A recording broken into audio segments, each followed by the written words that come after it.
The champagne flute slipped from my fingers as I watched my husband of 12 years kiss another woman in front of our 200th anniversary party guests. The crystal shattered against the marble floor of the Grandview Country Club, each shard catching the light like the fractured pieces of my marriage. But Derek wasn't kissing just any woman. He was kissing Dr. Brooks, the plastic surgeon whose practice I'd been quietly funding for the past 3 years through my medical franchise investment portfolio. Before we jump back in, tell us where you're tuning from, and if this story touches you, make sure you're subscribed, because tomorrow I've saved something extra special for you. The irony would have been laughable if it hadn't been so devastating. Standing there in my custom Vera Wang gown, watching the man I'd built an empire alongside declare his love for someone else, I realized that sometimes the most painful moments in life are also the most clarifying. Derek had no idea that the woman he was leaving me for owed her entire career to my business decisions. But he was about to learn that lesson in the most expensive way possible. The evening had started like a fairy tale. The Grandview Country Club's ballroom glittered with thousands of white roses and crystal chandeliers, each detail personally approved by me over months of planning.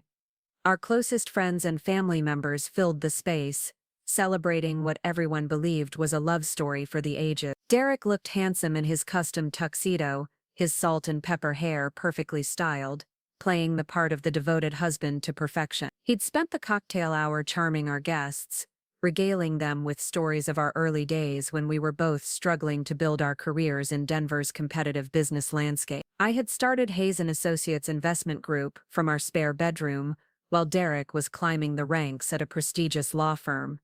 Those early years were filled with 18-hour days, ramen dinners, and dreams that seemed impossibly large. We were a team then, supporting each other through every setback and celebrating every small victory together. When my investment firm finally took off, specializing in medical real estate and healthcare ventures, Derek was the first person I called with the news. When he made partner at his firm, I threw him a surprise party that became legendary among our social circle. Tonight was supposed to be the culmination of everything we'd worked for together. 12 years of marriage, 2 beautiful homes, successful careers, and a social standing that most couples could only dream of achieving. The guest list read like a who's who of Denver's elite. Business leaders, politicians, celebrities, and socialites had all come to celebrate what appeared to be an unshakable partnership. Dr. Vanessa Brooks had arrived fashionably late, as she always did. I watched her make her entrance in a stunning red dress that probably cost more than most people's monthly salary.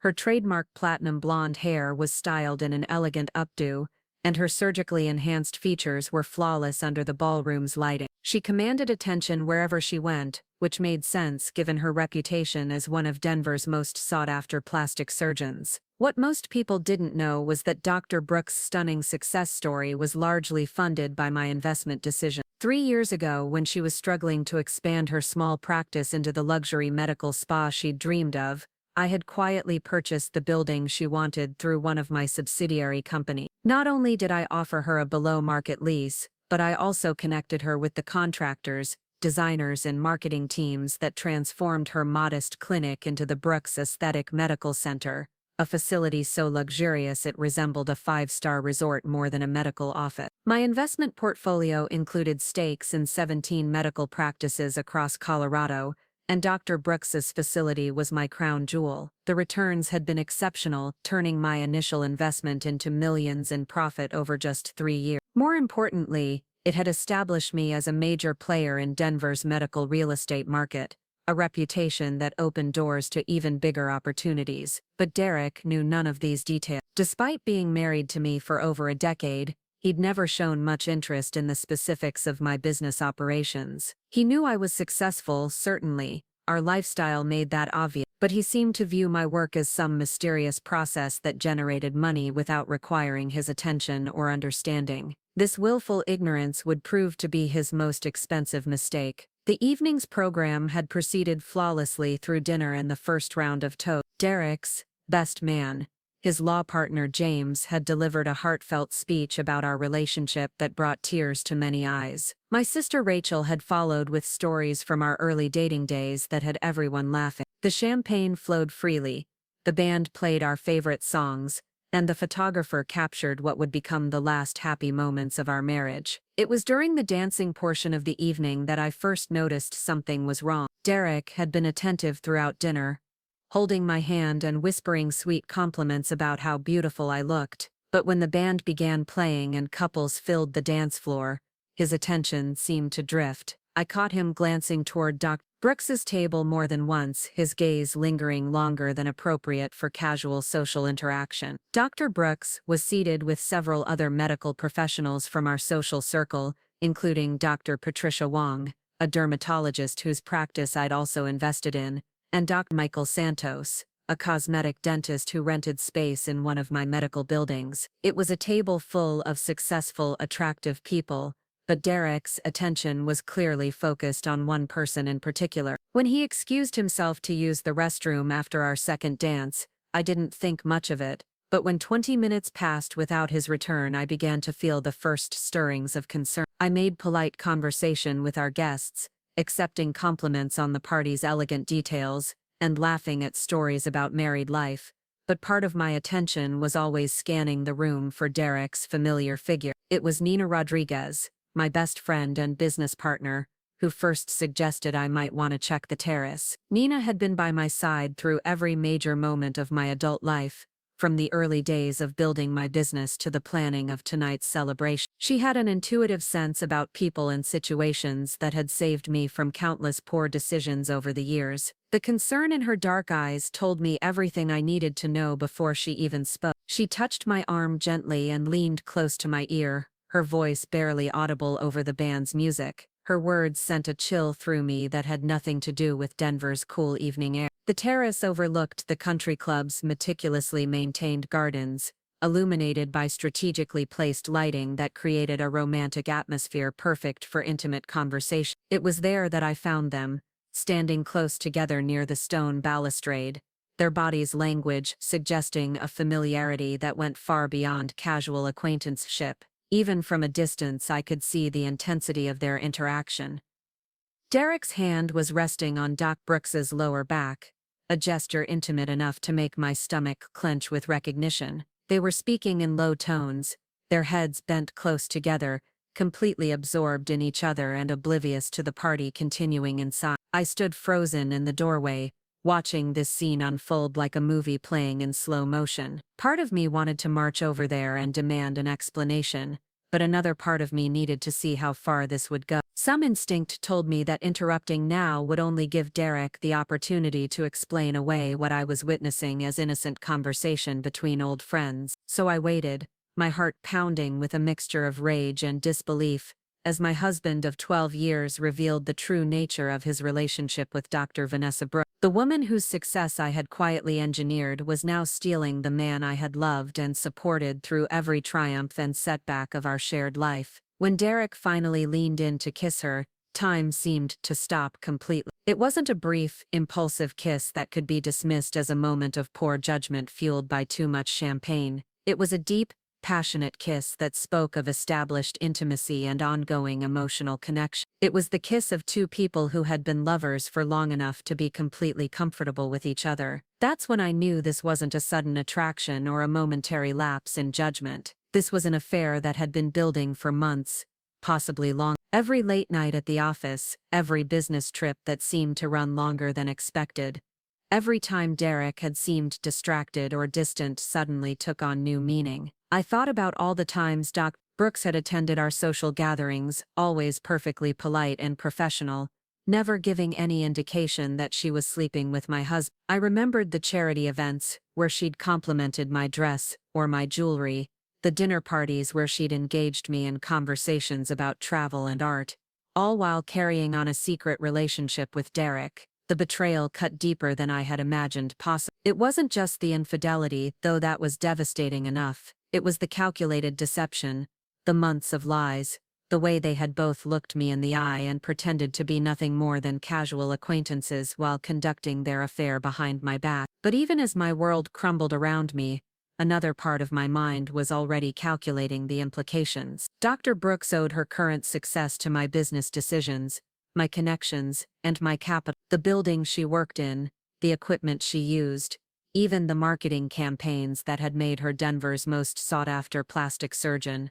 All of it traced back to my investments and strategic planning. Derek had chosen to leave me for a woman whose entire career I controlled, and he had no idea how much power that gave me and the confrontation that was surely coming. When they finally broke apart and Derek began speaking, his voice carried clearly across the terrace in the quiet evening air. His words hit me like physical blows, each sentence more devastating than the last. He told Dr. Brooks that he was ready to leave his marriage, that he'd been waiting for the right moment to end things with me, that tonight had convinced him he couldn't continue living a lie. Dr. Brooks's response was equally revealing. She spoke about their future together, about the plans they'd been making in secret, about how excited she was to finally be able to acknowledge their relationship publicly. She mentioned trips they'd taken together, moments they'd shared, a whole secret life that had been unfolding parallel to my marriage. Standing there listening to them plan their future together,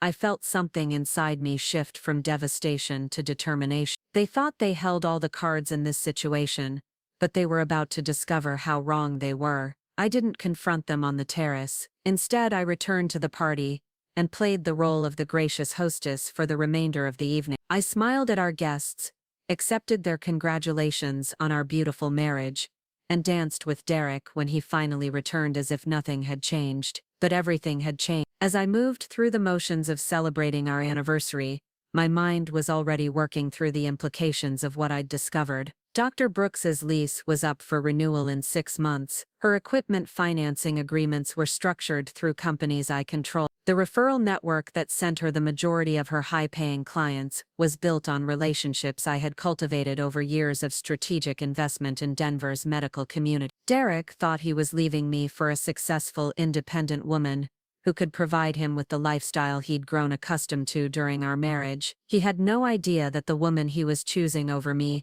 owed everything she had to my business acumen and financial backing. The party ended just after midnight, with our guests departing in high spirits, praising the evening's elegance and expressing their hopes for many more years of happiness for Derek and me. I kissed cheeks and accepted compliments, all while knowing that this was likely the last time many of these people would see us together as a couple. Nina was among the last to leave, lingering after the other guests had gone to help me gather my things and ensure I was all right. She knew something had happened, even though I hadn't shared the details of what I'd witnessed on the terrace. Her concern was evident in every gesture, every careful question about my plans for the rest of the weekend. I assured her I was fine, that I just needed some time to process the events of the evening. She reluctantly accepted my explanation, but not before making me promise to call her the next day. Nina had been my closest friend for over 15 years, and she knew me well enough to recognize when I was putting on a brave front. The ride home was conducted in complete silence. Derek drove while I stared out the window at the familiar streets of our Cherry Creek neighborhood, wondering how many of these late-night drives home from social events had been filled with his thoughts of Dr. Brooks rather than reflections on our shared experience. Our house looked exactly as we'd left it that afternoon, beautifully maintained and perfectly decorated, a testament to the successful life we'd built together. But now it felt like a museum display of a relationship that had been dying while I was too busy building an empire to notice the sun. Derek headed straight upstairs to change clothes, mumbling something about being tired from the evening's festivities. I remained in the living room, still wearing my anniversary gown, thinking about the conversation I'd overheard and planning my next moves, because there would be next moves. Derek and Dr. Brooks thought they had orchestrated the perfect affair, but they had underestimated the woman whose business empire they were about to discover controlled every aspect of their future together. Tomorrow would bring the beginning of the end of my marriage, but it would also mark the start of the most satisfying business campaign I'd ever undertaken. Derek was about to learn that leaving Amanda Hayes came with a price tag he could never afford to pay. The anniversary party had ended, but the real show was just beginning. The next morning arrived with the crisp clarity that only comes after life-altering revelations. I woke before dawn, my body still humming with residual adrenaline from the previous night's discovery. Derek lay beside me, sleeping peacefully, completely unaware that his carefully constructed double life was about to implode in spectacular fashion. I slipped out of bed and padded downstairs to my home office, the same space where I'd built Hayes and Associates from a desperate dream into a multi-million-dollar investment empire. The familiar surroundings felt different now, charged with new purpose. Instead of building something from nothing, I was about to demonstrate the full extent of what I'd already created. My computer hummed to life, revealing the digital nerve center of my business operation. Multiple screens displayed real-time data from 17 medical facilities across Colorado, each one representing a carefully calculated investment that had exceeded even my most optimistic projection. The numbers told a story of strategic brilliance and flawless execution, but this morning they would serve a different purpose entirely. I pulled up Dr. Vanessa Brooks' file first, studying the financial architecture that supported her glamorous lifestyle. The Brooks Aesthetic Medical Center occupied a prime location in Cherry Creek, a building I'd purchased through Mountain Vista Properties, one of my subsidiary companies. The monthly lease payments alone generated enough revenue to fund a comfortable retirement, but that was just the beginning. The medical equipment that made Dr. Brooks' practice so appealing to Denver's wealthy clientele had been financed through agreements structured by my team. The laser systems, imaging technology, and surgical instruments that allowed her to command premium prices were all tied to contracts that I ultimately controlled. Even her staff had been recruited through a medical placement agency that I'd quietly acquired 2 years ago. But the most intricate part of Dr. Brooks' success story was the referral network that kept her appointment book perpetually full. Denver's medical community was surprisingly interconnected,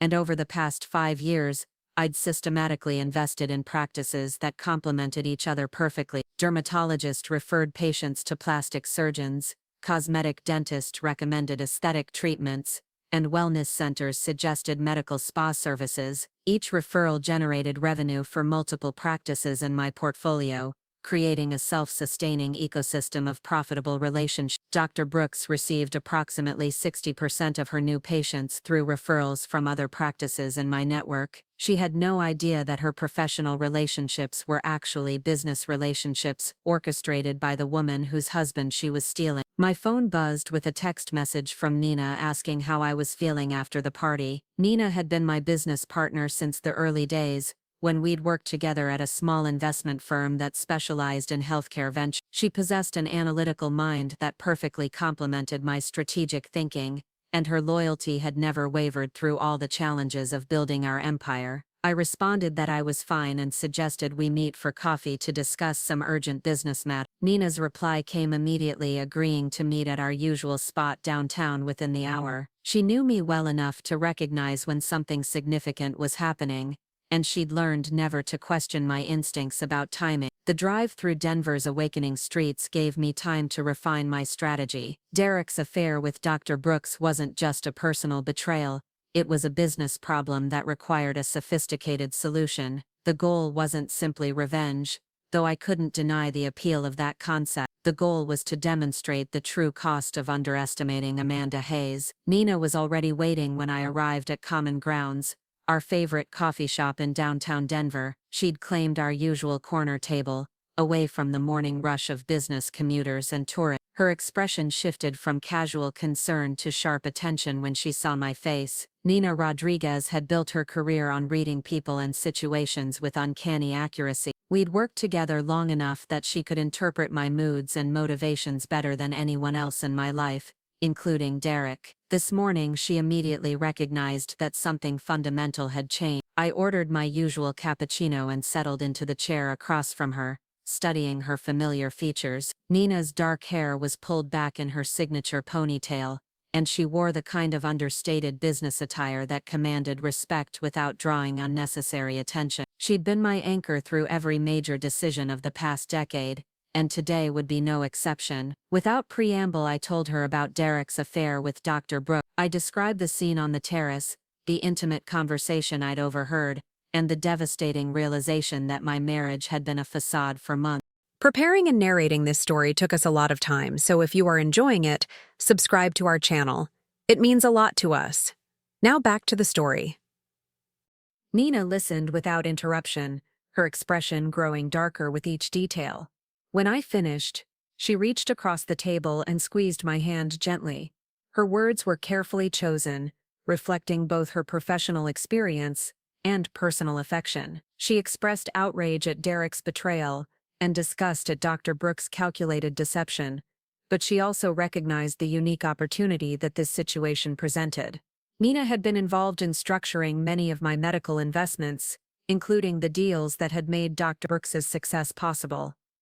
She understood the intricate web of financial relationships that connected Denver's medical community, and she immediately grasped the leverage that gave us in this situation. Her first question was practical and immediate. Did I want to pursue a quick, devastating response that would destroy Dr. Brooks' practice within weeks, or did I prefer a more strategic approach that would maximize both financial and personal satisfaction? The choice would determine how we proceeded with the various contracts and agreements that controlled Dr. Brooks' professional life. I considered the options while watching Denver's business district come alive through the coffee shop's window. Part of me wanted to exercise every available option immediately, watching Dr. Brooks's world crumble as dramatically as mine had the night before. But another part of me, the part that had built a successful empire through careful planning and perfect timing, recognized that patience would yield far greater results. Nina nodded approvingly when I chose the strategic approach. She pulled out her tablet and began accessing our files, confirming details and timelines that would be crucial to our campaign. Dr. Brooks's lease renewal was scheduled for evaluation in 4 months, not 6 as I'd remember. Her equipment financing agreements contained acceleration clauses that could be triggered under specific circumstances. Most importantly, her malpractice insurance was provided through a company that I'd acquired 18 months ago. The insurance detail was particularly significant because it meant I had access to Dr. Brooks' complete professional history, including any complaints or concerns that had been raised about her practice. Nina's research revealed several instances where patients had expressed dissatisfaction with their results, though none had escalated to formal legal action. This information could prove useful if we needed to apply additional pressure. We spent the next hour developing a comprehensive plan that would unfold over several months, each phase designed to increase Dr. Brooks' dependence on my continued support while simultaneously demonstrating the consequences of crossing Amanda Hay. The beauty of the strategy was that everything we planned was completely legal and well within my rights as a property owner and business investor. The first phase would involve subtle changes to Dr. Brooks's referral network. Patients who typically would have been directed to her practice would instead be recommended to other plastic surgeons in my portfolio. The reduction in new patients would be gradual enough to avoid suspicion initially, but significant enough to impact her revenue within weeks. Simultaneously, we would begin introducing new requirements for tenants in medical buildings I owned, enhanced security protocols, updated insurance minimums, and facility improvements would all increase Dr. Brooks's operating costs while providing legitimate business justifications for the change. The second phase would focus on her financing agreements. Several pieces of equipment in her practice were due for upgrades, and the loan terms for new purchases would reflect current market conditions rather than the favorable rates she'd enjoyed as part of my preferred vendor network. The difference in monthly payments would be substantial enough to strain her cash flow. The third phase would involve her referral relationships more directly. The medical placement agency that had recruited her staff would begin offering higher-paying positions at competing practices,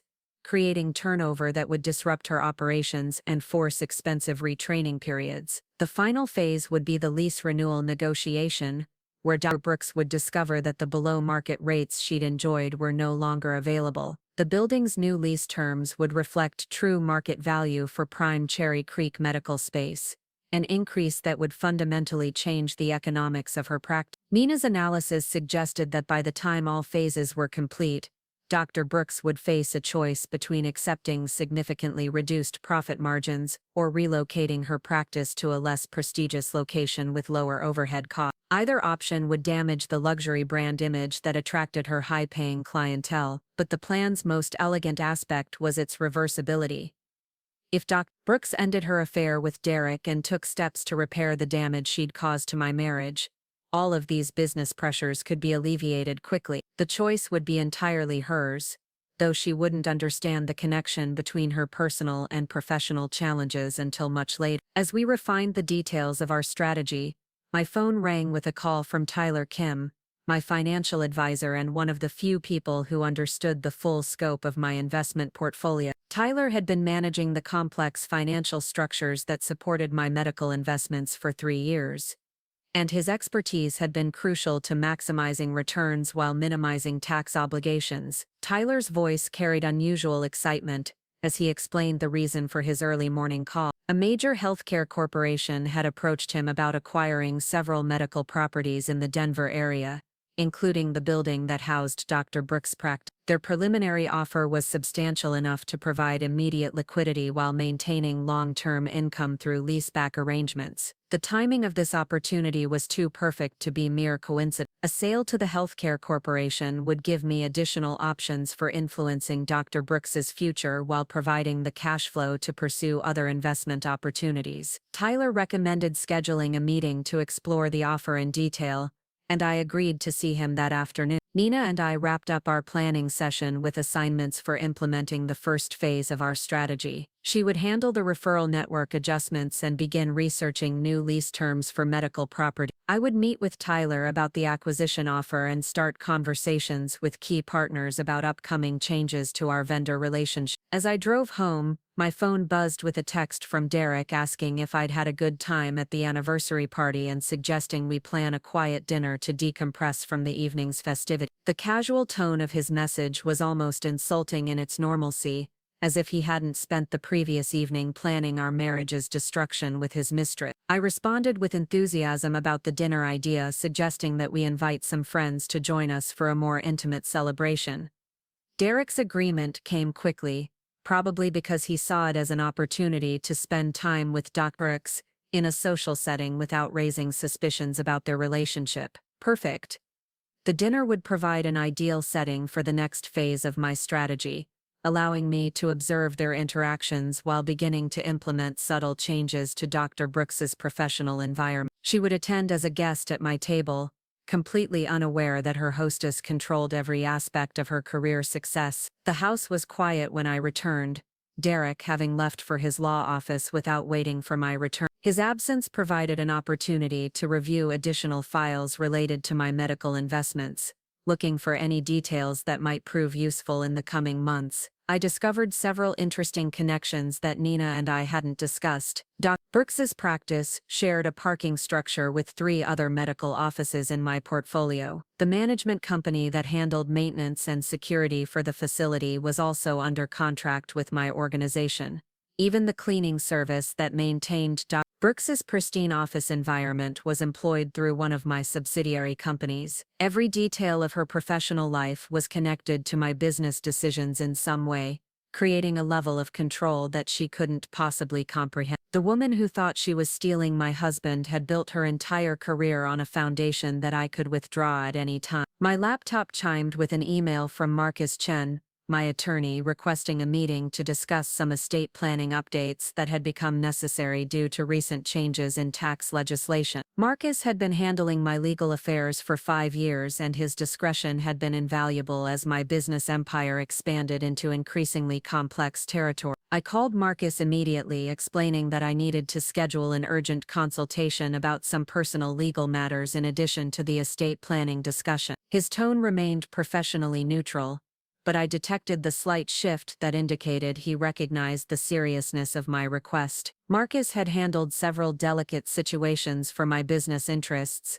including contract disputes and partnership disagreements that required careful legal maneuvering. His expertise would be crucial for ensuring that my response to Derek's betrayal remained within appropriate legal boundaries while maximizing my strategic advantages. The appointment was scheduled for later that week, giving me time to gather additional information about Derek's financial arrangements and professional obligations. Nina would assist with research into the legal implications of dissolving our various shared business interests, a process that would prove more complicated than Derek likely anticipated. Because Derek's affair wasn't just a personal betrayal that would impact our marriage, it was a business decision that would affect every aspect of our shared financial future.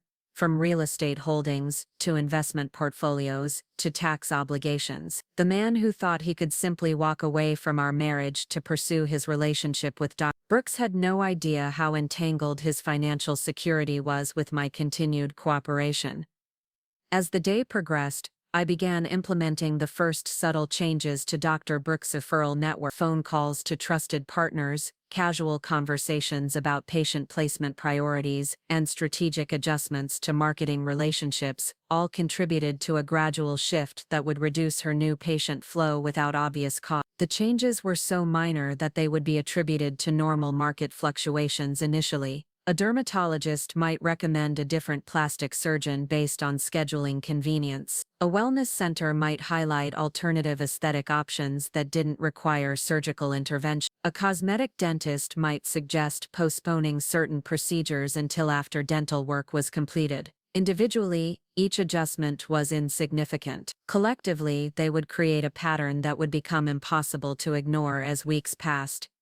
Dr. Brooks would find herself working harder to maintain the same patient volume, then working even harder to maintain reduced revenue levels. Nina called that afternoon to report that the initial adjustments had been implemented successfully. Our partners understood that market conditions sometimes required tactical changes to referral patterns, and they trusted our judgment about optimizing patient outcomes. None of them questioned the timing or specific nature of our requests. She also confirmed that Dr. Brooks had inquired about booking additional advertising space in several medical publications that served Denver's affluent demographic. The increased marketing spend suggested that she was already noticing changes in her new patient inquiries, though she probably attributed the decrease to seasonal variations rather than strategic intervention. The dinner with friends was scheduled for the following Saturday at our favorite restaurant, an upscale establishment in Cherry Creek that attracted the kind of clientele who appreciated both excellent cuisine and social discretion. I extended invitations to couples from our social circle, including Dr. Brooks, framing the evening as a continuation of our anniversary celebration. Derek's enthusiasm for the event confirmed my suspicions about his motivations. He saw it as an opportunity to spend time with Dr. Brooks in a social setting while maintaining the facade of our happy marriage. What he didn't realize was that the dinner would mark the beginning of Dr. Brooks's professional difficulties, as several of the other guests were key figures in Denver's medical referral network. Tyler's meeting that afternoon provided additional options for pressuring Dr. Brooks's. The healthcare corporation's acquisition offer was even more attractive than he'd initially indicated, with terms that would allow me to maintain significant influence over tenant relationships while providing immediate capital for expansion into new markets. Most importantly, the acquiring corporation had existing relationships with several plastic surgery practices in other Colorado cities. They were interested in establishing a comprehensive aesthetic medicine division that would standardize procedures and pricing across multiple locations. Dr. Brooks's practice would be an obvious candidate for inclusion in this network, but participation would require accepting reduced autonomy and lower profit margins. The corporation's timeline for completing the acquisition was aggressive, with final agreements expected within 3 months. This deadline would add pressure to Dr. Brooks's lease renewal negotiations, while providing me with additional leverage over her future business arrangements. Tyler also provided information about Derek's financial situation that would prove useful in divorce proceedings. Despite his successful law practice, Derek's personal assets were significantly smaller than our combined marital wealth. His partnership in the firm provided substantial annual income, but most of his net worth was tied to real estate and investments that we owned jointly. This financial imbalance meant that Derek couldn't simply walk away from our marriage without significant economic consequence. The lifestyle he'd grown accustomed to, including the Cherry Creek house, luxury vehicles, and exclusive club memberships, all depended on continued access to my investment returns. Dr. Brooks probably assumed that Derek's apparent wealth was entirely his own,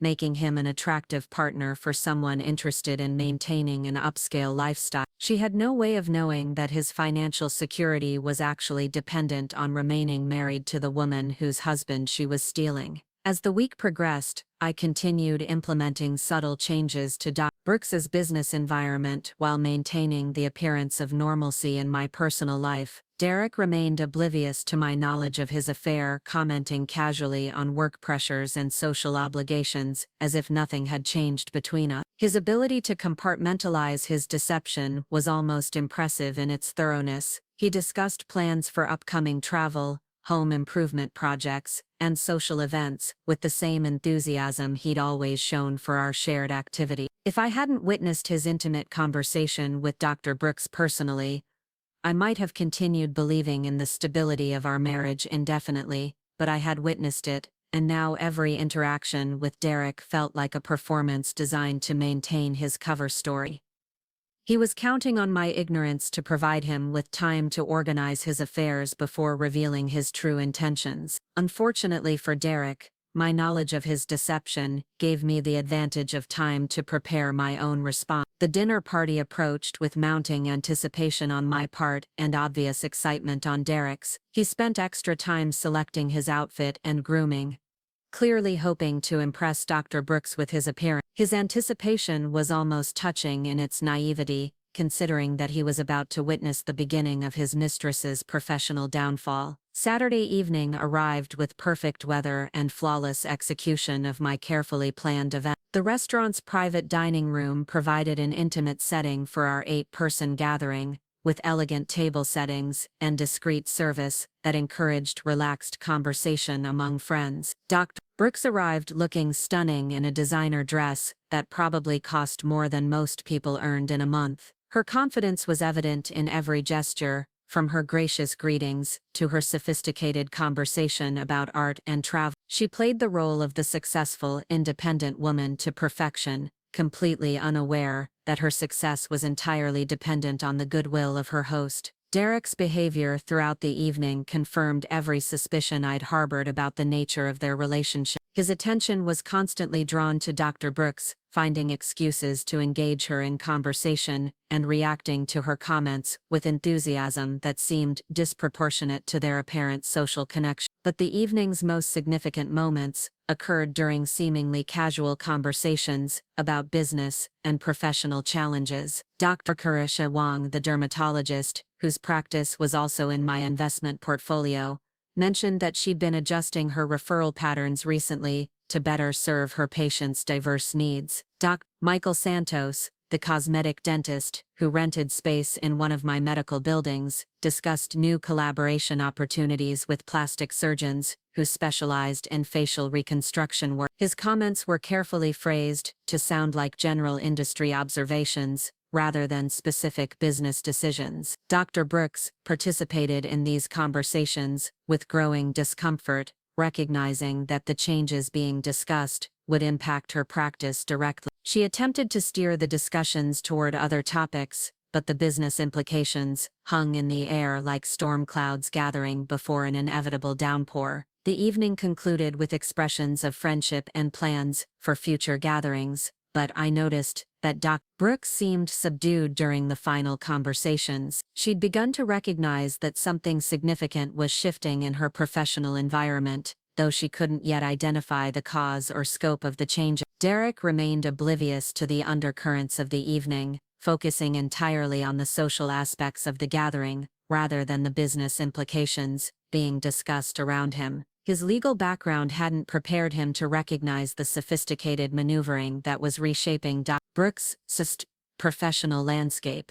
As we said our goodbyes in the restaurant's parking lot, I made a point of complimenting Dr. Brooks on her recent success and expressing hope that her practice would continue thriving despite the increasingly competitive medical market in Denver. My words were perfectly innocent on the surface, but they carried an undertone that she couldn't quite interpret. The drive home was conducted in comfortable silence, Derek apparently satisfied with the evening's social dynamics, while I contemplated the next phases of my strategy. The dinner had served its purpose perfectly, introducing uncertainty into Dr. Brooks's professional environment, while reinforcing the social connections that would be crucial to implementing future pressure. Nina would receive a full report the following morning, along with instructions for accelerating certain aspects of our plan based on observations from the evening. Doc Brooks's discomfort suggested that she was more perceptive about business matters than we'd initially assumed,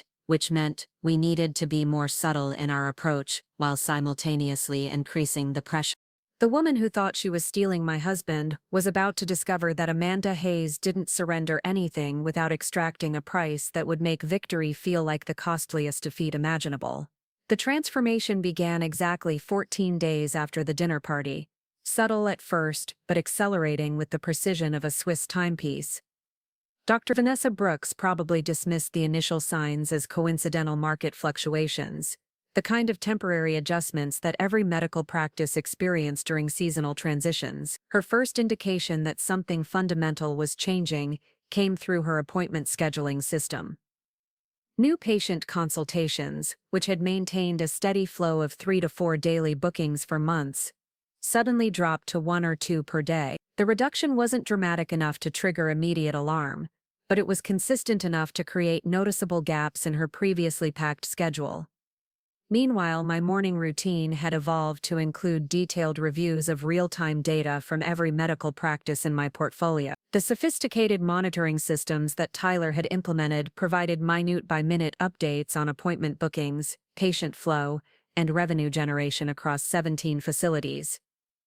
Watching Dr. Brooks's numbers decline while other practices maintained stable growth provided a deeply satisfying confirmation that our strategy was working exactly as intended. Nina arrived at my office that Tuesday morning carrying coffee and a tablet loaded with preliminary reports from our referral network adjustment. Her analysis revealed that patient redirections were proceeding smoothly, with partner practices accepting our guidance about optimal placement without questioning the underlying motivations. Dr. Patricia Wang had been particularly cooperative, shifting her plastic surgery referrals to Dr. Sarah Mitchell, whose practice occupied space in one of my newer medical buildings. Dr. Michael Santos had begun recommending facial procedures through Dr. James Crawford, a reconstructive surgeon whose lease terms provided me with more favorable revenue-sharing arrangement. Even the wellness centers in my network had started emphasizing non-surgical alternatives to traditional cosmetic procedures. The beauty of these adjustments lay in their apparent reasonableness. Each partner could justify their decisions based on legitimate business considerations like scheduling convenience, procedure specialization, or patient care optimization. No one was explicitly avoiding Dr. Brooks, they were simply prioritizing other options for reasons that seemed entirely logical. But the cumulative effect was devastating to her new patient acquisition, the lifeblood of any cosmetic surgery practice. High-end aesthetic procedures depended on continuous streams of affluent clients, seeking the latest treatments and technologies. Without steady growth in her patient base, Dr. Brooks would struggle to maintain the revenue levels that supported her luxurious lifestyle and expensive overhead costs. My phone buzzed with a text from Derek asking if I had plans for lunch, suggesting we meet at the Cherry Creek restaurant where we'd had our first date 15 years ago. The romantic gesture might have been touching if I hadn't known he was probably planning to use our meal as cover for another rendezvous with Dr. Brooks, whose office was conveniently located 3 blocks away. I accepted his invitation with enthusiasm, proposing that we make it a celebration of our continued happiness together. Derek's response carried undertones of guilt that he probably thought were undetectable, but which confirmed my suspicions about his true motivations for the lunch date. The restaurant held genuine sentimental value for both of us, representing a time when our relationship was built on honest communication and shared dreams rather than carefully maintained deception. Sitting across from Derek in the same booth where we'd planned our future together, I marveled at how completely he'd compartmentalized his betrayal. He spoke enthusiastically about upcoming cases at his law firm, weekend plans for hiking in the Rocky Mountains, and potential vacation destinations for later in the year. His ability to discuss our shared future while actively planning to leave our marriage was almost sociopathic in its calculation. But Derek's performance wasn't flawless. His phone remained face down on the table throughout our meal, and he checked his watch more frequently than usual. When he excused himself to use the restroom, he carried his phone with him, a departure from his normal habits that suggested he was expecting important communication. Sure enough, when he returned after an unusually long absence, his demeanor had shifted subtly. The guilt in his expression had been replaced by anticipation, and his conversation became more distracted. I suspected that Dr. Brooks had contacted him during his restroom break, possibly requesting an impromptu meeting to discuss the professional challenges she was beginning to experience. Derek's eagerness to end our lunch confirmed my suspicions. He claimed that an urgent client matter required his immediate attention, apologizing profusely for cutting our romantic meal short. His kiss goodbye felt perfunctory, delivered more out of habit than affection. I remained at the restaurant for another 30 minutes, ostensibly finishing my wine while actually monitoring the street outside through the window. My patience was rewarded when Derek's BMW appeared in traffic, heading directly toward the medical district where Dr. Brooks maintained her practice. The confirmation that Derek was rushing to comfort Dr. Brooks during her first taste of professional adversity added another layer of satisfaction to my campaign. She was turning to my husband for support in dealing with problems that I had created, seeking reassurance from the man whose marriage she was destroying while remaining completely unaware of the source of her difficulty. Nina called as I was driving back to my office, her voice carrying excitement about developments in the second phase of our strategy. The medical equipment financing company that held Dr. Brooks's loan agreements had agreed to implement new assessment protocols for all client practices, including mandatory evaluations of current market conditions and competitive positioning. These assessments would provide legitimate justification for adjusting loan terms based on changed business circumstances. Dr. Brooks's reduced patient flow would trigger automatic reviews of her creditworthiness and collateral requirements, potentially leading to demands for additional security or increased monthly payment. The timing of these assessments would coincide perfectly with her lease renewal negotiations, creating multiple simultaneous pressures on her cash flow. Even a successful practice would struggle to manage equipment upgrades, facility improvements, and increased rental costs simultaneously. Dr. Brooks's weakened position would make these challenges potentially insurmountable, but Nina's most exciting news concerned developments in the third phase of our plan. The medical staffing agency that had recruited Dr. Brooks's highly trained surgical technicians and administrative personnel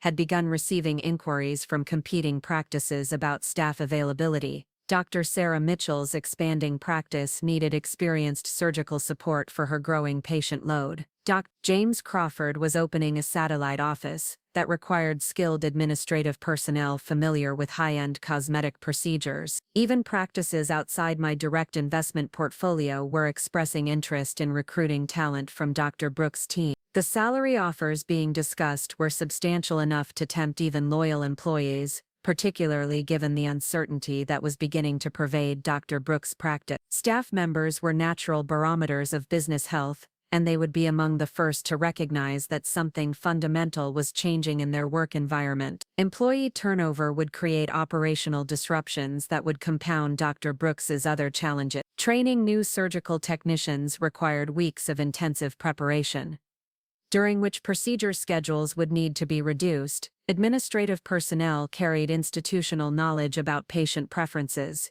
insurance protocols, and vendor relationships that couldn't be easily replaced. More importantly, staff departures would signal to remaining employees that the practice's stability was questionable. The resulting uncertainty would create additional turnover as people sought more secure employment opportunities, leading to a cascade effect that could cripple Brooks's operations within months. Tyler called that afternoon with updates on the healthcare corporation's acquisition timeline. Their due diligence process was proceeding ahead of schedule, with preliminary agreements expected within 6 weeks, rather than the originally projected 3 months. The accelerated timeline would compress Dr. Brooks's lease renewal negotiations into an impossibly short window. The corporation's representatives had also expressed specific interest in standardizing aesthetic medicine protocols across their network of facilities. Their vision included centralized marketing, coordinated pricing strategies, and shared administrative systems that would eliminate much of the independence that made Dr. Brooks's practice so appealing to wealthy clients seeking personalized service. Dr. Brooks would face a stark choice between accepting reduced autonomy as part of the corporate network or negotiating a new lease at market rates that would substantially increase her overhead costs. Either option would fundamentally alter the economics of her practice,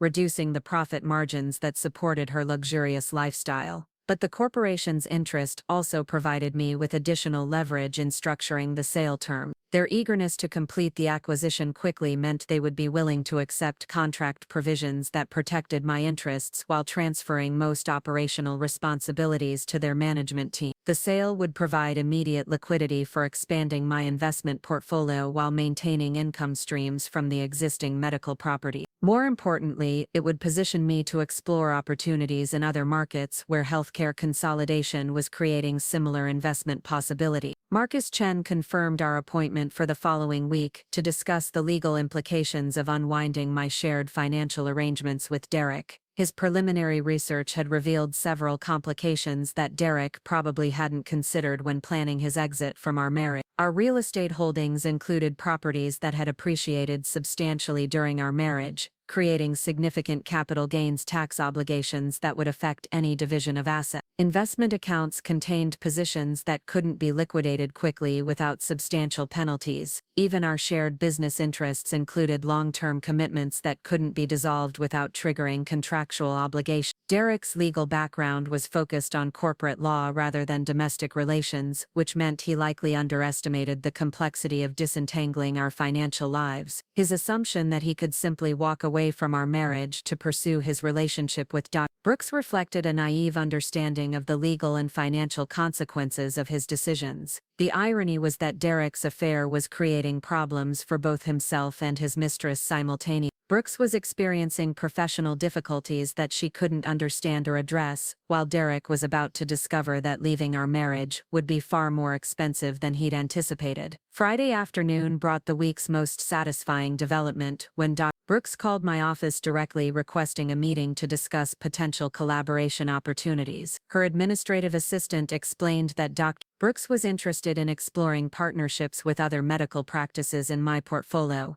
suggesting shared marketing initiatives and cross-referral programs. The desperation underlying this outreach was almost palpable. Dr. Brooks was clearly recognizing that her patient flow problems required immediate action, and she was seeking solutions through the very network that was systematically excluding her from new business opportunities. I scheduled the meeting for the following Tuesday, allowing enough time to coordinate with Nina and Tyler about the specific proposals I would present. The meeting would provide an opportunity to gauge Dr. Brooks's understanding of her situation while offering apparent solutions that would actually increase her dependence on my continued support. The weekend passed quietly, with Derek maintaining his facade of marital contentment while probably spending significant time consoling Dr. Brooks about her mounting professional challenges. His text messages during a supposed golf outing with colleagues contained subtle references to business pressures and market uncertainties that suggested his conversations were focused on Dr. Brooks's difficulties rather than recreational activities. Sunday evening brought an unexpected call from Dr. Patricia Wang, who requested a private conversation about recent changes in Denver's medical referral pattern. Her tone suggested that she'd begun connecting the various adjustments occurring throughout our network, recognizing that the changes weren't entirely coincidental. Wang was among the most perceptive physicians in my portfolio, with business instincts that had made her dermatology practice exceptionally profitable. Her willingness to implement our referral adjustments without question had been based on trust in my judgment, but she was intelligent enough to recognize patterns that might escape less observant practitioners. I agreed to meet with her Monday morning, planning to provide enough context to maintain her cooperation without revealing the personal motivations behind our strategy. Dr. Wang's continued participation would be crucial to maintaining pressure on Brooks while avoiding obvious connections between the various challenges affecting her practice. Monday's meeting with Dr. Wang took place in her elegantly appointed office, where the walls displayed awards recognizing her contributions to Denver's medical community. Her direct approach to addressing her concerns reflected the professional confidence that had made our partnership so successful. She acknowledged that the referral adjustments we'd requested were producing desired results for her practice, but she was curious about the long-term strategy behind the changes. Dr. Wang had built her success on understanding market dynamics and competitive positioning,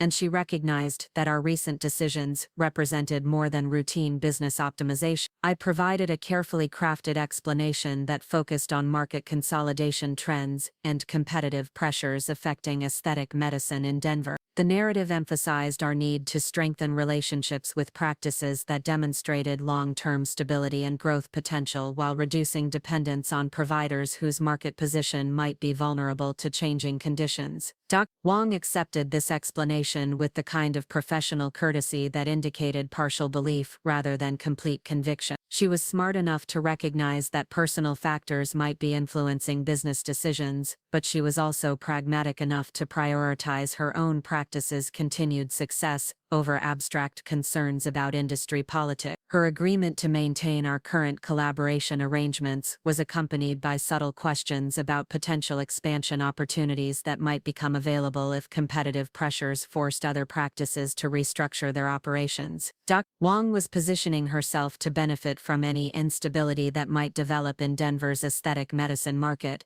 The conversation confirmed that Dr. Wang understood the implications of our strategy without requiring explicit details about my personal motivation. Her willingness to continue participating while positioning herself for additional opportunities demonstrated the kind of sophisticated business thinking that made our partnership valuable for both parties. Tuesday's meeting with Dr. Brooks was scheduled for my office rather than her practice, a deliberate choice that would reinforce the power dynamics underlying our discussion. She arrived precisely on time, dressed in the kind of expensive business attire that projected success and confidence despite the underlying vulnerability of her situation. Brooks's professional demeanor was flawless throughout our initial pleasantries, but I detected signs of stress that she was working hard to conceal. Her smile seemed forced, and she checked her phone more frequently than someone who was completely confident about her business situation. Her proposal for collaboration was professionally presented but revealed the desperation underlying her outreach. She suggested joint marketing campaigns that would highlight the complementary services offered by practices in my network, cross-training programs that would allow staff members to understand multiple treatment options, and shared patient education initiatives that would increase awareness of aesthetic medicine benefits.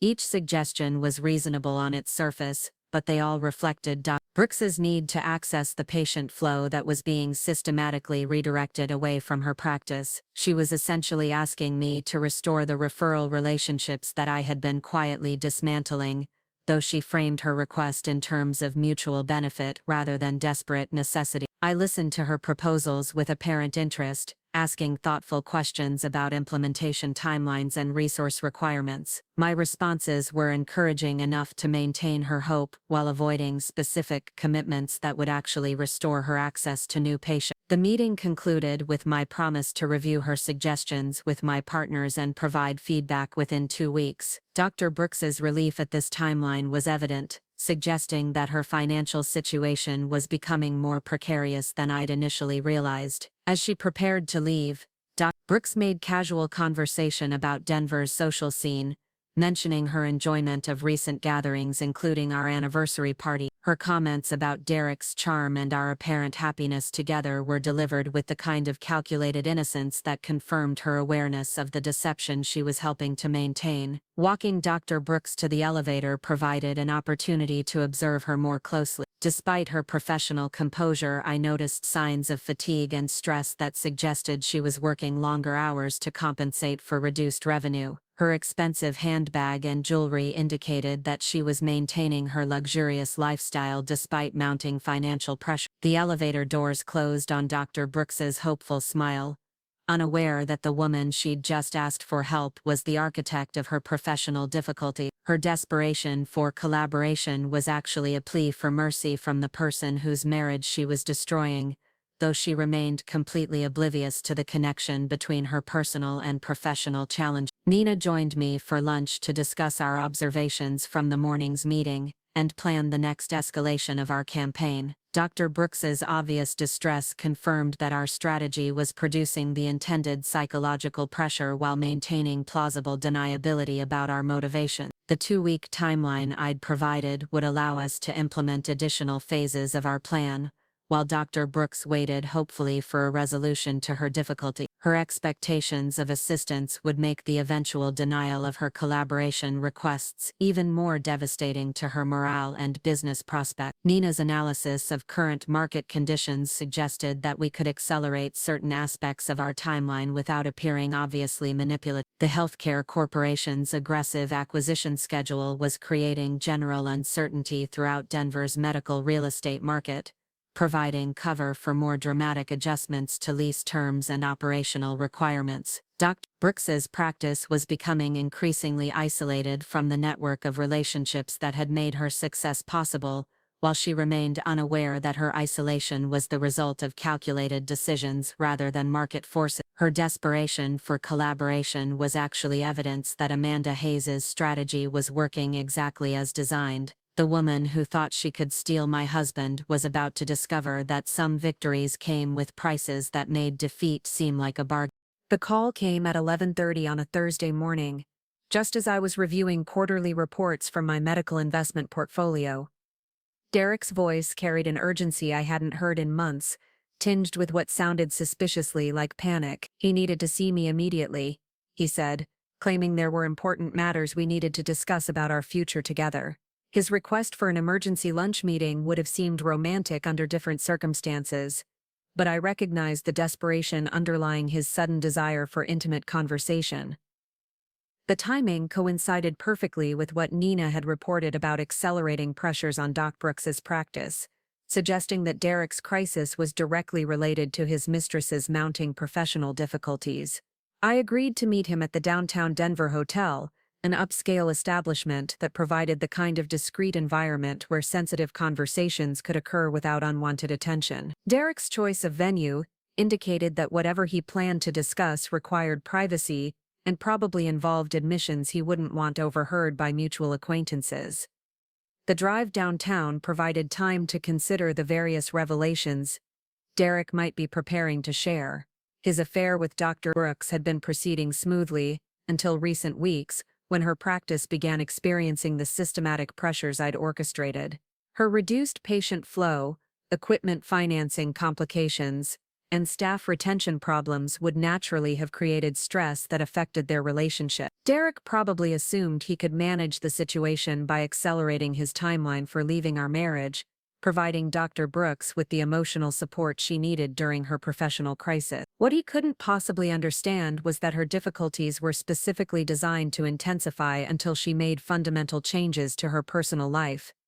The hotel's restaurant occupied the penthouse level, offering panoramic views of Denver's skyline and the Rocky Mountains beyond. Derek had reserved a corner table that provided maximum privacy while showcasing the city where we'd built our respective careers.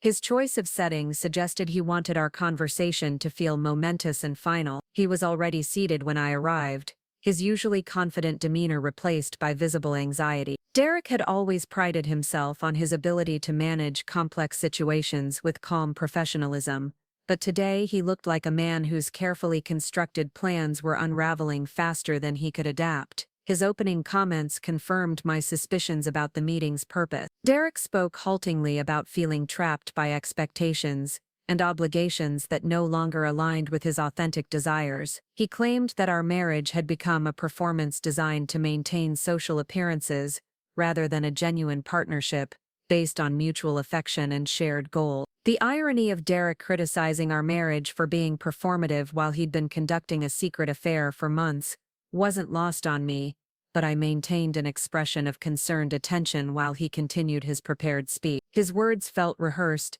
as if he'd practiced these explanations in preparation for a conversation he'd been dreading but knew was inevitable. Derek's narrative portrayed himself as a victim of circumstances, rather than the architect of his own deception. He spoke about growing apart over the years, pursuing separate interests that had gradually created emotional distance between us. According to his version of events, our marriage had deteriorated naturally rather than being deliberately undermined by his conscious choices. But his careful avoidance of any mention of Dr. Brooks revealed the fundamental dishonesty underlying his entire presentation. Derek was asking me to accept responsibility for the failure of our marriage, while concealing the actual reason he wanted to end our relationship. His cowardice in refusing to acknowledge his affair demonstrated the moral weakness that had made his betrayal possible. When he finally reached the climax of his speech, Derek's request for a trial separation was delivered with the kind of false reluctance that suggested he viewed himself as making a noble sacrifice for both our sake. He proposed that I remain in our Cherry Creek house while he temporarily relocated to a downtown apartment,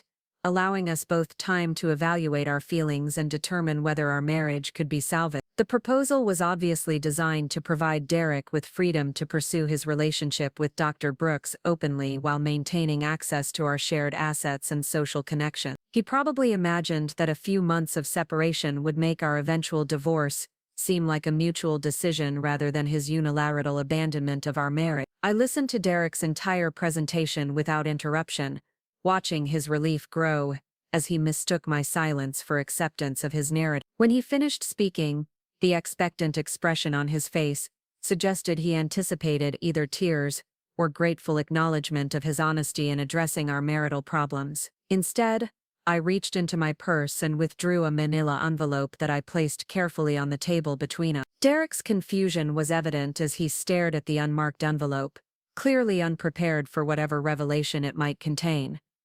The photographs inside documented Derek's affair with Dr. Brooks in excruciating detail. Images of their intimate dinners at exclusive restaurants, romantic walks through Cherry Creek's shopping district, and passionate embraces in the parking garage beneath her medical building. The final photograph showed Derek leaving Dr. Brooks's apartment early one morning, his clothing disheveled and his expression satisfied. Derek's face went through a fascinating series of expressions as he examined each photograph. Shock gave way to panic, then to anger, and finally to a kind of defeated resignation as he realized the extent to which his secret had been exposed. His hands trembled slightly as he set the photographs down, no longer able to maintain the pretense that our marital problems were the result of natural drift. The private investigator I'd hired 3 weeks earlier had been thorough in documenting Derek's movements and meetings with Dr. Brooks. Every romantic gesture, every intimate moment, and every deceptive explanation he'd offered me about his whereabouts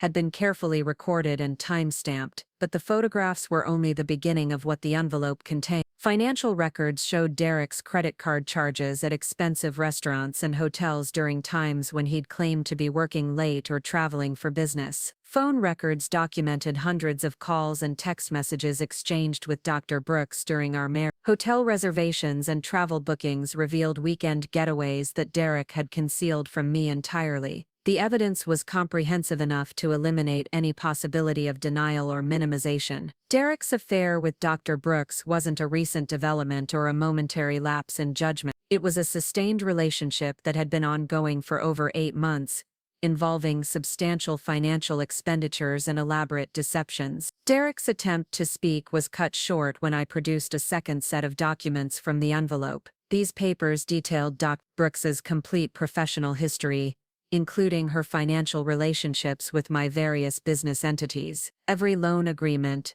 lease arrangement, and vendor contract that supported her practice was documented with the precision of a forensic audit. His expression shifted from panic to confusion as he struggled to understand the implications of what he was seeing. The woman he'd chosen over me owed her entire career to my business decisions and financial back. Her success, her lifestyle, and her professional reputation were all built on a foundation that I could withdraw at any time. The third set of documents contained projections showing how Dr. Brooks' practice would be affected by various business decisions currently under consideration. Lease renewals at market rates, equipment financing at standard terms, and referral pattern adjustments would collectively reduce her annual income by approximately 60% within 12 months. Derek's legal training allowed him to understand the implications immediately. Brooks was facing financial pressures that would force her to either accept substantially reduced profit margins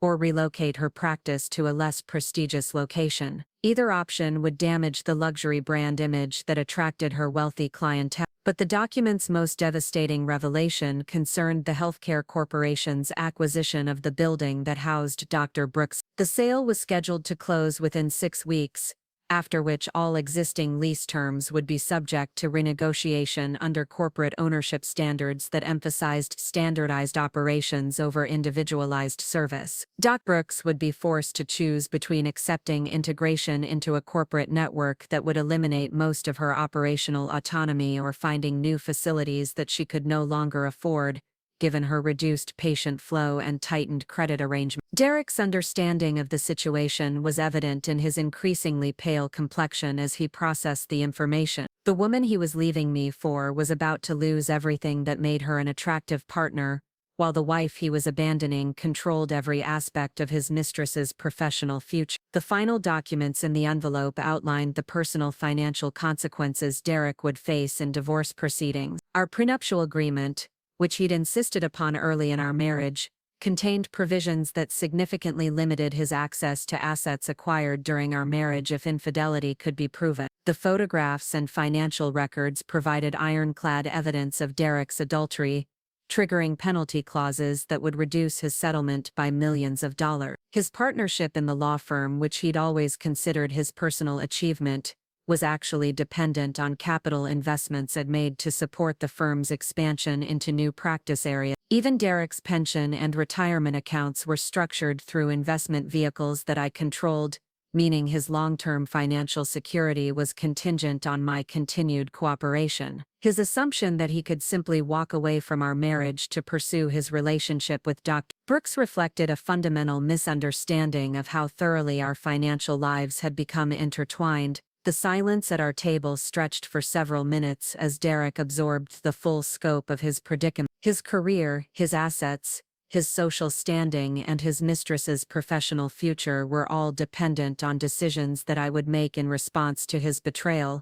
When Derek finally spoke, his voice carried none of the confidence he'd displayed early. His questions about my intentions were delivered with the hesitant tone of someone who recognized that he was completely at my mercy. The man who'd arrived prepared to announce his departure was now pleading for information about whether his life would be completely destroyed. I allowed Derek to process his situation fully before responding to his desperate inquiries. The power dynamic in our relationship had shifted completely, with Derek now understanding that his choices would determine not only his own future but also that of the woman he claimed to love. My response was delivered with the calm professionalism that had made my business empire successful. Derek's affair represented a breach of contract that triggered specific consequences outlined in our prenuptial agreement. Doc Brooks's professional difficulties reflected changing market conditions that affected all medical practices in Denver's competitive environment. Neither situation was irreversible, but addressing the problems would require Derek to make choices about his priorities and commitment. If he wished to preserve his financial security and protect Dr. Brooks from further professional challenges,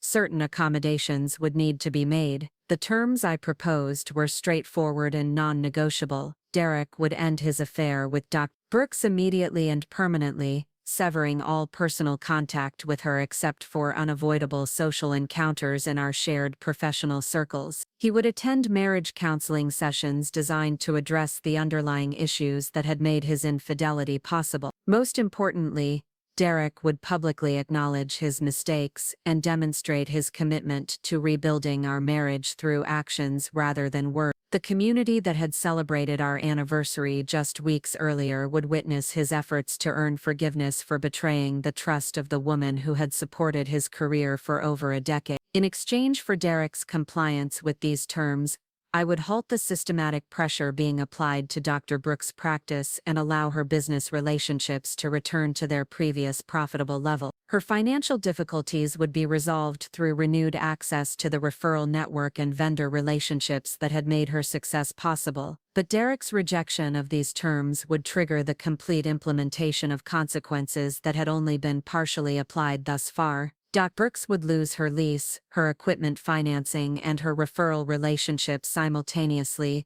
forcing her to close her practice or relocate to facilities that couldn't support her current lifestyle. Derek would face divorce proceedings that would leave him with minimal assets and limited income prospects, particularly given that his law firm partnership was dependent on my continued financial support. His reputation in Denver's legal community would be permanently damaged by revelations about his adultery and financial irresponsibility. The choice was entirely his, but the deadline for decision was immediate.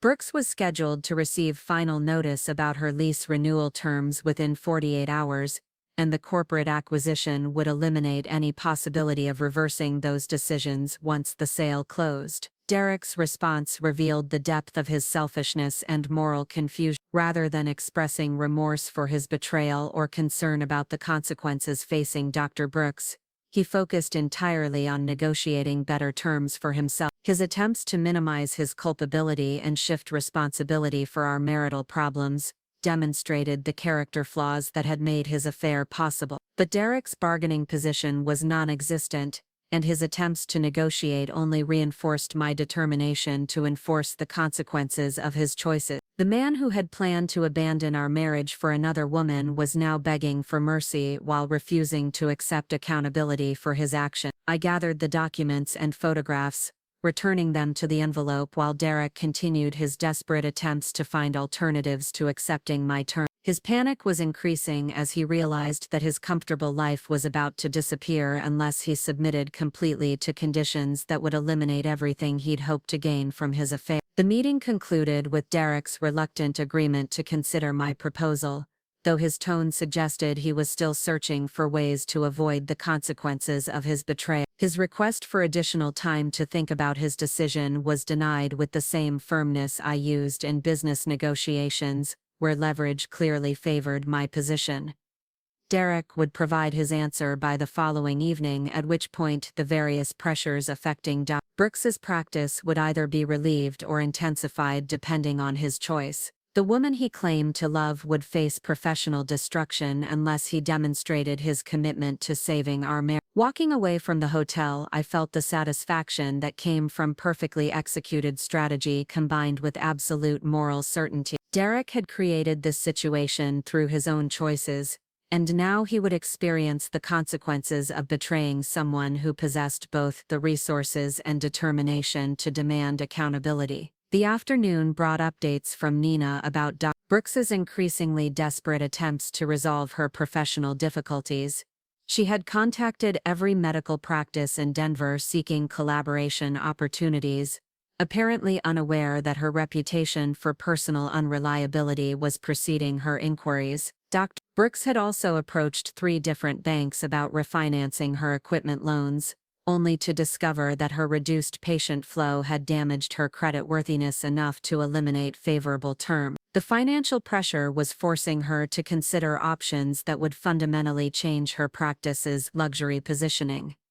Most tellingly, Dr. Brooks had begun making inquiries about medical positions in other cities, suggesting that she was considering abandoning Denver entirely rather than accepting reduced circumstances. Her willingness to relocate indicated that she understood her situation was becoming untenable regardless of Derek's ultimate decision. Tyler called that evening with confirmation that the healthcare corporation was accelerating their acquisition timeline even further. Final closing was now scheduled for the end of the following week, which would compress Derek's decision window into an impossibly short time frame. The accelerated schedule meant that Derek's choice would determine not only his personal future but also Dr. Brooks's professional survival. His delay in responding to my ultimatum was actually making her situation worse with each passing hour. Marcus Chen's legal analysis confirmed that my position in potential divorce proceedings was virtually unassailable. The evidence of Derek's adultery was comprehensive, the prenuptial agreement was ironclad, and the financial structures underlying our shared assets had been designed to protect my interests in exactly this type of situation. Derek's apparent assumption that he could negotiate better terms reflected a fundamental misunderstanding of both the legal realities and the business forces that were reshaping Dr. Brooks's professional landscape. His refusal to accept responsibility for his choices was simply delaying the inevitable while making the eventual consequences more severe. The evening passed quietly with Derek remaining at his office far later than usual, probably agonizing over decisions that offered him no attractive alternative. His predicament was entirely of his own making, but his reluctance to accept accountability suggested that he still harbored illusions about finding solutions that would allow him to avoid the full cost of his betrayal.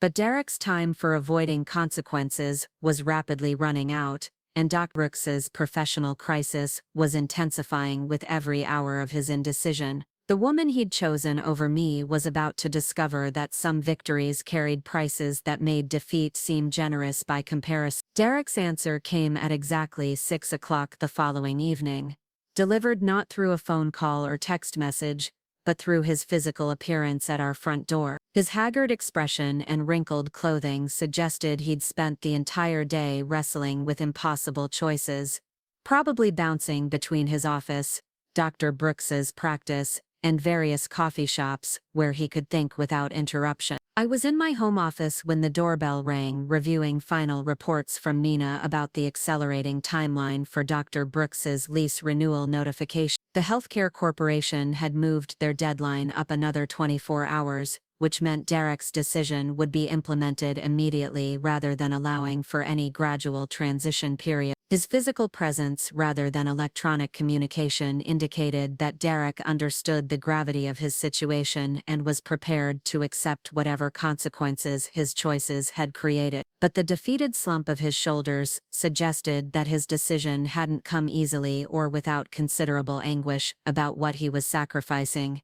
Derek entered our living room with the hesitant movements of someone who was no longer certain of his welcome in his own home. The familiar surroundings that had represented security and success throughout our marriage now felt like foreign territory where he existed only at my discretion. His opening words confirmed that he'd chosen to end his affair with Dr. Brooks and commit to repairing our marriage, but his tone carried none of the relief or enthusiasm that might have accompanied a man returning to his senses after a period of destructive behavior. Instead, Derek sounded like someone accepting the terms of an unconditional surrender. The conversation that followed revealed the extent to which Derek had misunderstood both the nature of his betrayal and the requirements for earning forgiveness. He seemed to believe that simply ending his affair would be sufficient to restore our marriage to its previous state, without addressing the fundamental character issues that had made his deception possible. Derek's assumption that I would immediately halt the pressure on Dr. Brooks's practice demonstrated his continued selfishness and lack of genuine remorse. He was still prioritizing his mistress's welfare over acknowledging the damage he'd inflicted on our marriage, expecting me to rescue the woman who had participated in destroying our relationship. I allowed Derek to complete his prepared statement before explaining the actual terms under which our marriage might be salvaged. His decision to end the affair was merely the first step in a lengthy process of rebuilding trust and demonstrating authentic commitment to our partnership. The marriage counseling sessions would begin immediately, with Dr. Elizabeth Warren, a therapist whose reputation for holding clients accountable for their actions had made her Denver's most respected relationship counselor. Derek would attend individual sessions to address the personality defects that had enabled his betrayal, followed by joint sessions designed to establish new patterns of honest communication. Derek would also begin making public efforts to repair his reputation and demonstrate his commitment to our marriage. The social circles that had witnessed his behavior during the affair would now observe his dedication to earning my forgiveness through consistent actions, rather than empty promises. Most importantly, Derek would surrender complete control over our shared financial decisions to ensure that his access to our assets was contingent on his continued compliance with the terms of our reconciliation. His credit cards, investment accounts, and even his law firm partnership would require my approval for any significant transaction. The monitoring arrangements would remain in place indefinitely, serving as both protection against future betrayals and constant reminders of the consequences Derek had earned through his choices. His comfortable assumption that marriage provided unconditional access to shared resources had been permanently shattered. Derek's response to these terms revealed the depth of his entitlement and emotional immaturity. Rather than expressing gratitude for the opportunity to repair our marriage, He objected to conditions that would restrict his independence and subject him to oversight that he considered demeaning. His resistance to accountability demonstrated that Derek still viewed himself as a victim of circumstances rather than the architect of his own downfall. The man who had betrayed his wife of 12 years was now complaining that the consequences of his actions were unreasonable and punitive. But Derek's bargaining position had been eliminated entirely by his affair, and his attempts to negotiate more favorable terms only reinforced my determination to enforce strict conditions for any reconciliation. The trust he'd destroyed through months of deception couldn't be rebuilt through compromise or accommodation. The conversation concluded with Derek's reluctant acceptance of my terms, though his sullen demeanor suggested he was submitting to coercion rather than embracing the opportunity for genuine redemption. His attitude confirmed that our marriage would require extensive work to address the fundamental character issues that had made his betrayal possible. Meanwhile, Dr. Brooks was experiencing the immediate consequences of Derek's decision to prioritize his financial security over their relationship. Her final meeting with the healthcare corporation's representatives had concluded with lease renewal terms that would increase her monthly payments by 300%, while requiring facility modifications that would cost additional hundreds of thousands of dollars. The impossible financial demands were designed to force Dr. Brooks into accepting corporate integration or abandoning her practice entirely. Her reduced patient flow and tightened credit arrangements made neither option financially viable, creating a crisis that would require immediate resolution. Nina's monitoring of Dr. Brooks' communications revealed increasingly frantic attempts to contact Derek, seeking the emotional support and practical assistance he'd promised during their affair. But Derek's phone remained silent, his commitment to ending their relationship superseding any concern for the professional destruction she was facing. Brooks's realization that Derek had abandoned her to deal with her mounting crises alone was evident in the angry voicemails she left on his cell phone. Her progression from confusion to hurt to fury provided a fascinating study in someone discovering that her lover's commitment to their relationship had been contingent on circumstances remaining favorable. The woman who had participated in destroying my marriage was now experiencing the isolation and betrayal that she'd helped inflict on me. Her desperate attempts to reach Derek were being ignored with the same callousness that had characterized his deception of our marriage. Tyler called that Friday morning with news that Dr. Brooks had formally notified the healthcare corporation that she would be unable to meet their lease renewal requirement. Her practice would close within 30 days unless alternative arrangements could be negotiated, effectively ending her career in Denver's competitive aesthetic medicine market. The announcement triggered immediate responses from staff members who began seeking employment with competing practices. Dr. Brooks's skilled surgical technicians and administrative personnel were quickly recruited by other physicians in my network, leaving her unable to maintain operations even if she managed to secure alternative financing. The cascade effect that Nina had predicted was occurring with devastating efficiency.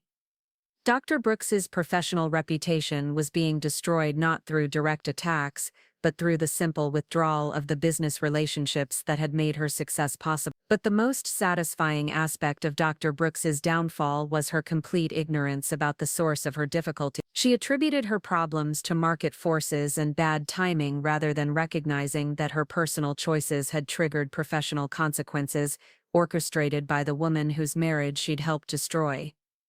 Derek's first counseling session with Warren took place that same afternoon, beginning what would be a lengthy process of addressing the narcissistic tendencies and emotional immaturity that had enabled his affair. His resistance to acknowledging personal responsibility was immediately challenged by a therapist whose methods emphasized accountability over comfort.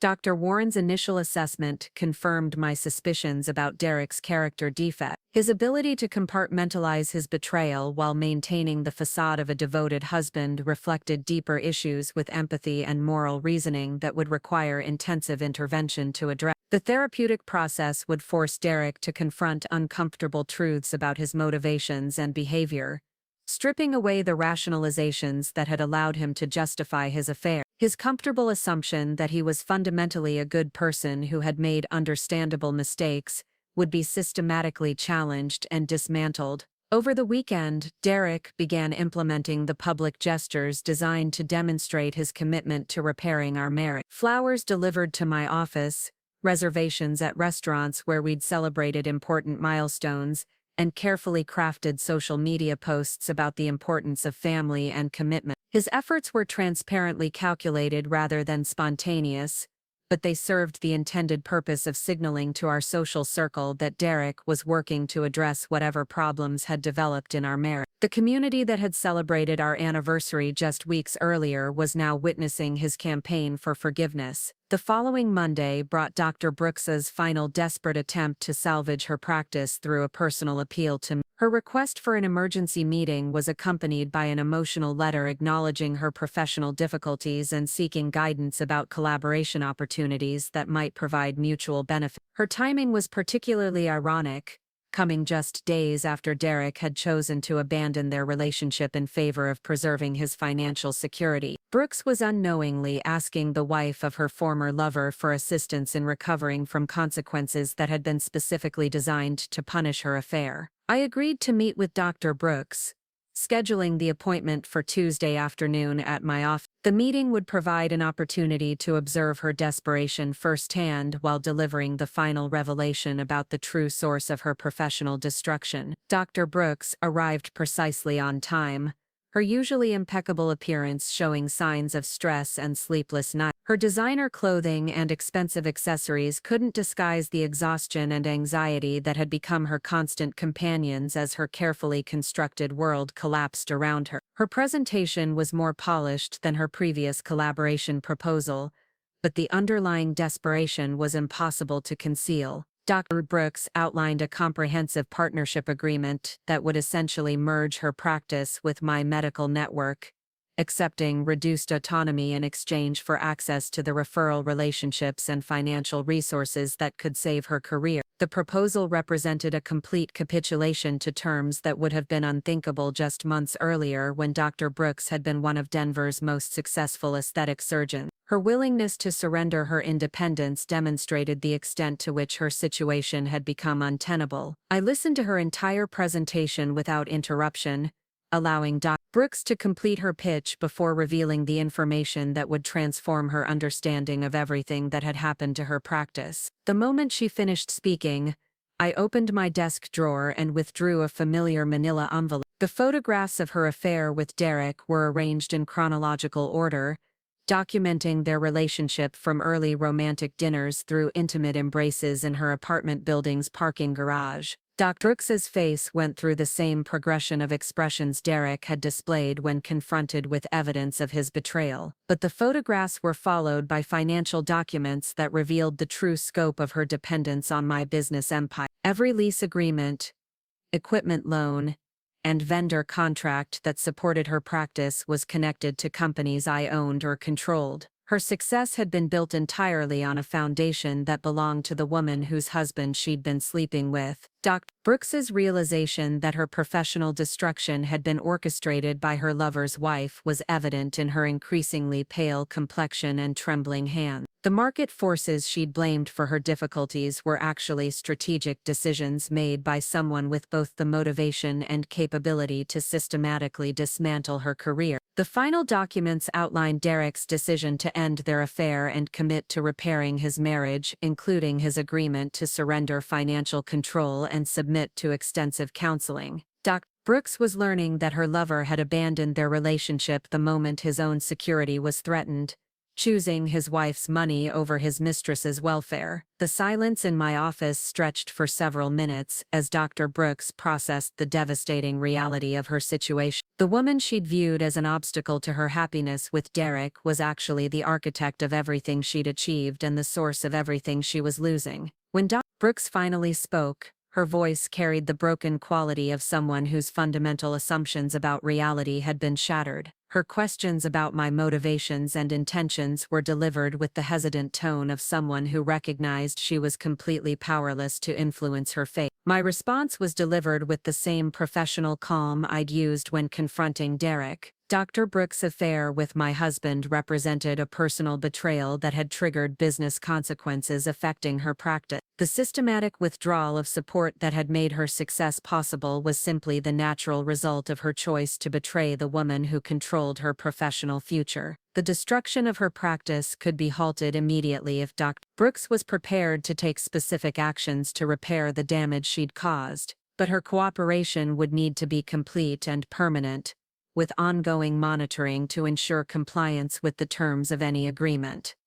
Brooks would publicly acknowledge her affair with Derek and accept full responsibility for her role in betraying our marriage. The statement would be delivered at a medical conference where Denver's aesthetic surgery community would witness her confession and understand the consequences of crossing Amanda Hay. She would also relocate her practice to another city, removing herself permanently from Derek's proximity and eliminating any possibility of future contact between them. The move would be presented as a career opportunity rather than exile, but the underlying message would be clear to anyone who understood the circumstance. Brooks's compliance with these terms would provide sufficient financial support to establish her practice in a new location where she could rebuild her career without the overhead and competitive pressures that had made her Denver operation unsustainable. But Brooks's rejection of these terms would result in the complete implementation of consequences that had only been partially applied thus far. Her lease would be terminated immediately,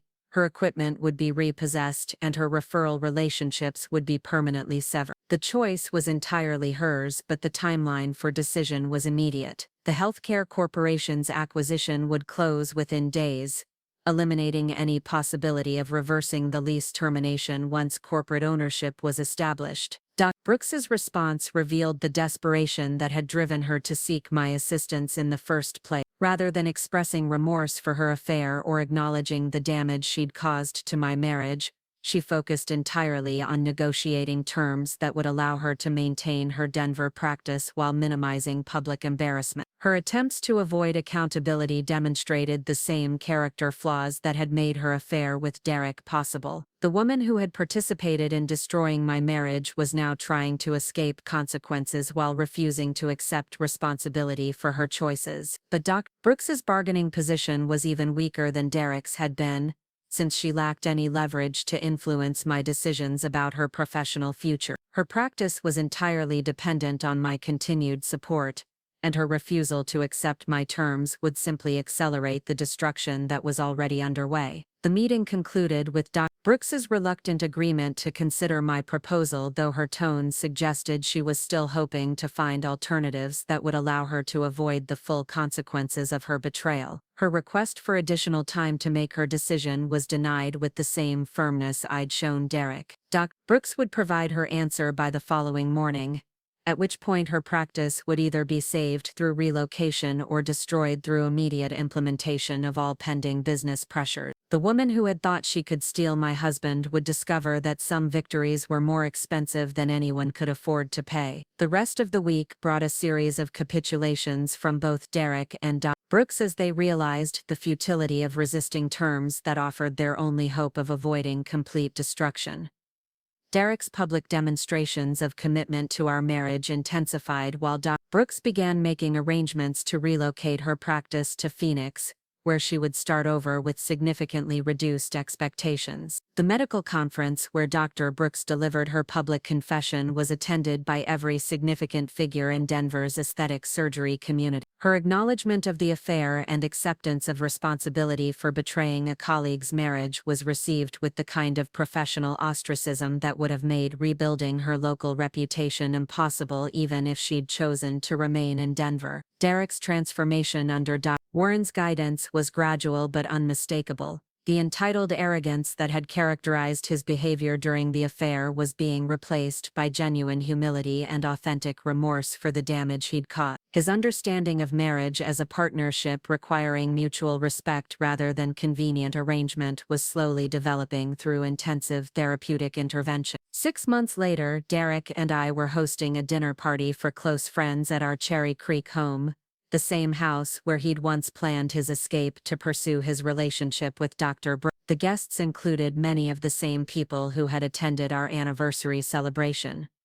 Though the dynamics of our marriage had been fundamentally transformed by the events that followed that evening, Derek's behavior throughout the evening demonstrated the changes that Dr. Warren's therapy had produced in his character and priorities. His attention was focused entirely on being an attentive husband rather than scanning the room for alternative romantic opportunities. His conversations centered on our shared experiences and future plans, rather than maintaining the careful compartmentalization that had enabled his affair. The transformation wasn't complete, and probably never would be entirely. Trust that had been shattered through months of deception couldn't be fully restored through therapy and good intentions. But Derek's consistent demonstration of commitment and accountability had created the foundation for rebuilding our marriage on more honest terms. Dr. Brooks's Phoenix practice was struggling to establish the kind of high-end clientele that had made her Denver operations so profitable. Her reputation for professional excellence remained intact, but the personal scandal that had driven her relocation had followed her to Arizona, limiting her access to the wealthy clients who commanded premium fees for aesthetic procedures. Nina continued monitoring Dr. Brooks's progress through industry contacts, reporting that her new practice was surviving but unlikely to achieve the financial success she'd enjoyed in Denver. The woman who had thought she could improve her circumstances by stealing another woman's husband had learned that some shortcuts led to permanent destinations rather than temporary detours. The healthcare corporation's acquisition of Dr. Brooks's former building had proceeded as scheduled, with the facility being converted into a corporate medical center that emphasized efficiency over luxury service. The space where Dr. Brooks had built her reputation was now occupied by a chain operation that served a completely different market segment. My medical investment portfolio had actually benefited from the disruption caused by Dr. Brooks's departure, with her former patients being distributed among other practices in my network. The systematic redistribution of her client base had strengthened the competitive position of physicians who had remained loyal during the transition period. The evening's most satisfying moment came when Derek publicly acknowledged his appreciation for my forgiveness and support during his recovery from what he now recognized as a period of destructive self-deception. His words carried the authenticity that had been absent from his behavior during the affair, suggesting that his transformation might eventually produce genuine redemption. The dinner party concluded with guests commenting on the obvious strength of our renewed partnership and expressing admiration for our ability to overcome challenges that might have destroyed other marriages. Their observations weren't entirely accurate, since our relationship remained a work in progress rather than a complete restoration, but their goodwill provided additional motivation for continued improvement. As I cleared the dishes and reflected on the evening's success, I thought about the lessons learned from Derek's betrayal and Dr. Brooks's attempted theft of my marriage. The woman who had thought she could steal my husband had discovered that Amanda Hayes didn't surrender anything without ensuring that victory came at a price no rational person would choose to pay. The anniversary party where I'd discovered Derek's affair had marked the end of one chapter in our marriage and the beginning of another. The naive trust that had characterized our earlier relationship had been replaced by realistic understanding of human weakness and the necessity of maintaining leverage in any partnership. Derek's affair had been intended to provide him with an escape from the responsibilities and compromises required by marriage, but instead it had demonstrated that some forms of freedom were more expensive than the obligations they were meant to replace. His choice to prioritize his financial security over his relationship with Dr. Brooks had revealed the shallow nature of his commitment to both women. Dr. Brooks's attempt to improve her circumstances by pursuing a married man had backfired spectacularly, costing her the career she'd worked years to build and forcing her to start over in a new city with a damaged reputation. Her assumption that Derek's apparent wealth was independent of his marriage had proven to be the most expensive miscalculation of her professional life. The systematic destruction of Dr. Brooks's Denver practice had required months of careful planning and flawless execution, but the satisfaction of watching her face the consequences of her choices had made every moment of effort worthwhile. Some victories were worth whatever price they demanded, and defeating someone who thought they could steal your life definitely qualified. Standing in my kitchen, surrounded by the evidence of a successful evening with friends who respected our renewed marriage, I smiled with the satisfaction that came from perfect strategic execution, combined with absolute moral certainty. Derek and Doc Brooks had learned that betraying Amanda Hayes came with consequences that made their original problems seem insignificant by comparison. The phone buzzed with a text from Nina asking how the dinner party had gone and whether Derek was maintaining his improved behavior. I responded that everything was proceeding exactly according to plan, with both Derek and Dr. Brooks adapting to their new circumstances as well as could be expected, given the constraints they'd earned through their choices. Tomorrow would bring new opportunities to expand my medical investment portfolio and strengthen the network of relationships that had made tonight's victory possible. The woman who had emerged from her husband's betrayal wasn't the same person who had planned their anniversary celebration months earlier. She was stronger, wiser, and infinitely more dangerous to anyone foolish enough to underestimate her again. Up next, you've got 2 more standout stories right on your screen. If this one hit the mark, you won't want to pass these up. Just click and check them out.